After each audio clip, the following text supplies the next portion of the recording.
ভালো আমল যদি করেন তো আপনার জন্য ভালো, আর যদি আপনি খারাপ আমল করে যান তাহলে আপনার মরার পর থেকেই আপনার চূড়ান্ত সিদ্ধান্ত কবর থেকেই শুরু হয়ে যাবে। মুসলিম সমাজ তাই জীবনে বেঁচে থাকা অবস্থাতে একটু ভাবার চেষ্টা করুন। আল্লাহ পাক রব্বুল আলামিনের রাসূল বলেছেন, মানুষ যখন মরে যায় মরার পরে কবরের মাঝে তার প্রশ্ন হয় তিনটা।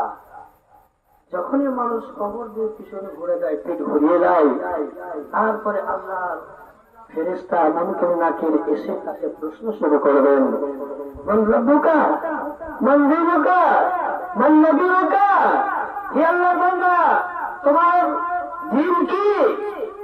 যদি সে ইসলামিক কর্ম করে যায় তাহলে তার জন্য প্রশ্ন উত্তরটা সহজ হয়ে যাবে। আর যদি সে দুনিয়ার বুকে ভালো কর্ম করে না যায় তাহলে তার চূড়ান্ত সিদ্ধান্ত হয়ে যাবে নাজাত পাবে না, পালার কোন রাস্তা নেই, পালার কোন রাস্তা নেই। কোথায় যাবেন, কোন দিকে যাবেন, যাওয়ার রাস্তা নেই। মুসলিম সমাজ একটু চিন্তা করার চেষ্টা করেন।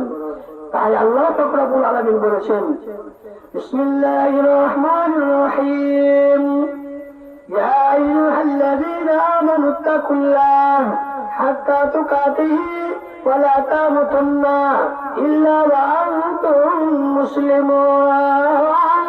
আল্লাহ পাক রব্বুল আলামিন বলেছেন, হে পৃথিবীর মানুষ, যারা আমাকে না দেখে আমার উপর বিশ্বাস করেছ, যারা আমাকে না দেখে আমার উপর ঈমান এনেছ, আমাকে খোদা বলে স্বীকার করেছ, আল্লাহ বলে স্বীকার করেছ, আমানুত্তাকুল্লাহ, তোমরা আল্লাহকে বলে ভয় করো, তোমরা আমাকে বলে ভয় করো, যতটা ভয় করা হক আমি তোমাদের উপরে রেখেছি।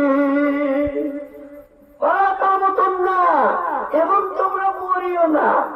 আল্লাহ বলছেন, হে আমার বান্দারা তোমরা মরিও না। পৃথিবীর মুখটা তোমাদের জন্য খুব একবারে ফুলের বাগান, শুধু খাও আর ঘুরো আর ফিরো আর যত বড় মাস্তানি করো, জি মরিও না।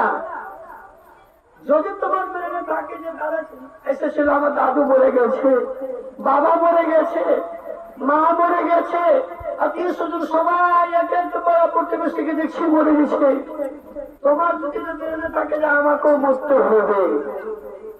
তো আল্লাহ পাক রব্বুল আলামিন বলছেন, ইল্লা ওয়া আনতুম মুসলিমুন, যদি তুমি ভেবে নাও যে আমাকেও মরতে হবে তাহলে